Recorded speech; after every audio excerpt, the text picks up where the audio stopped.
Hi. I came across a report which I think is quite um, talk-worthy, if that's a real word. Yeah, it's something that raises a number of points. I'll read out the report because it's not very long. Then I want to comment a bit on this, so bear with me. And this is from I think it's from Reuters. Just double check that. Yeah, from Reuters. The headline is Muslims should unite after Iran commanders killing Malaysian PM.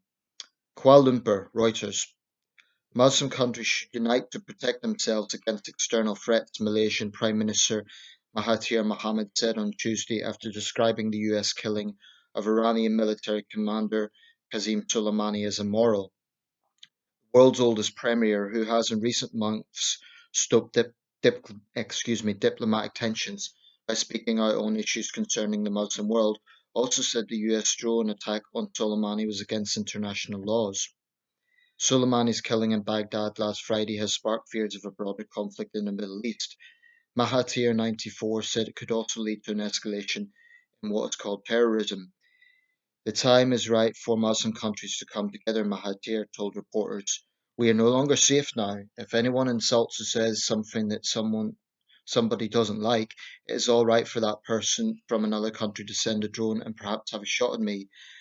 About 50 people, including burqa-wearing women, gathered outside the Iranian embassy in the Malaysian capital, Kuala Lumpur, to shout "Down, down, USA."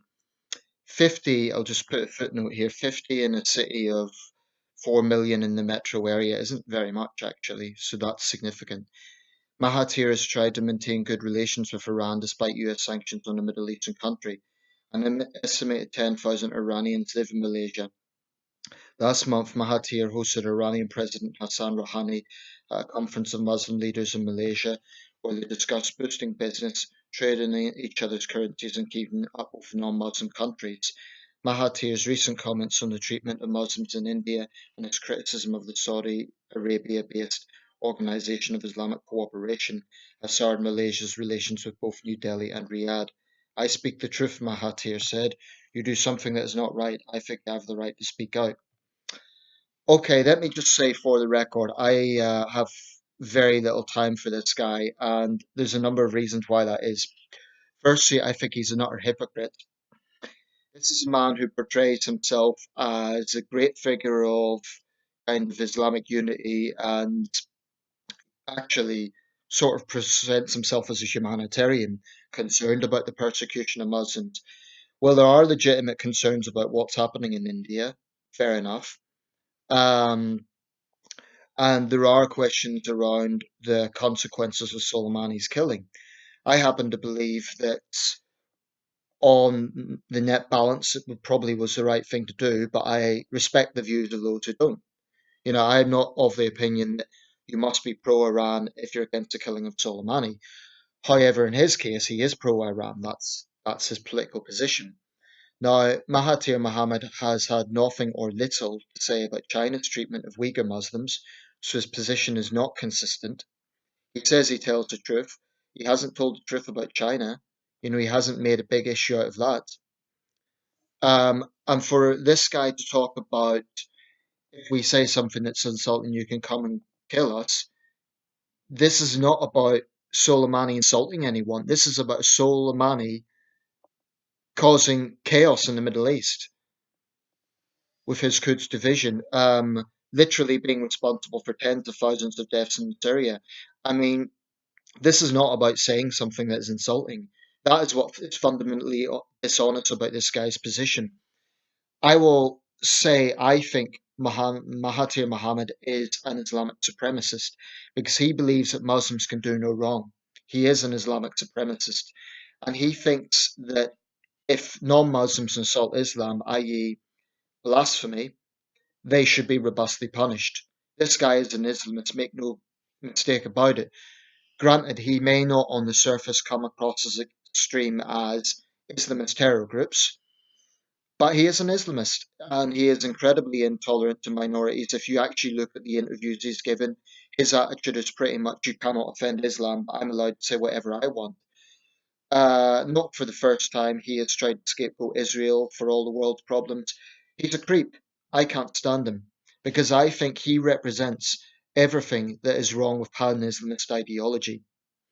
And I think he gets away with it because he doesn't rant and rave. He's he's soft spoken, and he's kind of seen as a wise elder statesman. He is the world's oldest leader, 94 years old. Frankly, to me, that's a good thing because it means he won't be around forever. I think he is poison. I think that people with his mentality, all they do is stir up hatred against non-Muslims by putting this victimhood narrative that the world's out to get Muslims. There is persecution of Muslims in some parts of the world, but there's also massive scale persecution being done by Muslims, something that he will be silent about. So this hypocrisy is nauseating, frankly.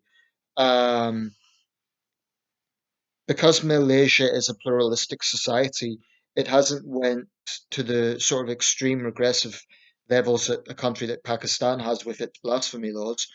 But that doesn't mean that there isn't real willpower among Islamists in Malaysian society to do so. And I see him as an Islamist.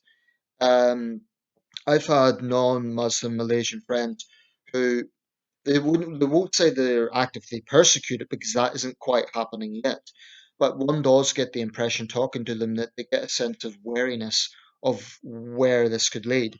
Because we have seen an increase in intolerance in Indonesia, in Bangladesh, and Malaysia, which are free countries that were traditionally not that Islamist. They were not, they were not real heartlands of fundamentalist Islam in the way Pakistan or Saudi Arabia or Iran are. So yes, he can criticize if something if he thinks is wrong, and he has a right for his country to have ties with whichever country it wants. But I find it rather pathetic that he keeps playing up this victimhood narrative, like, "Oh, I cannot speak my mind."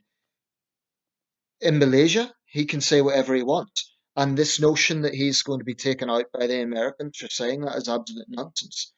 Soleimani wasn't killed because of his opinions. And that is, for Mahathir Mohammad to say that he's honest, he's being dishonest about that. He's lying, in fact. He's lying in order to spread his Islamist agenda. So I have no respect for this guy, and I won't be crying crocodile tears when he dies. I think he is representative of everything that is wrong with Pan-Islamist ideology, and he is an Islamic supremacist because he thinks the Muslims can do no wrong.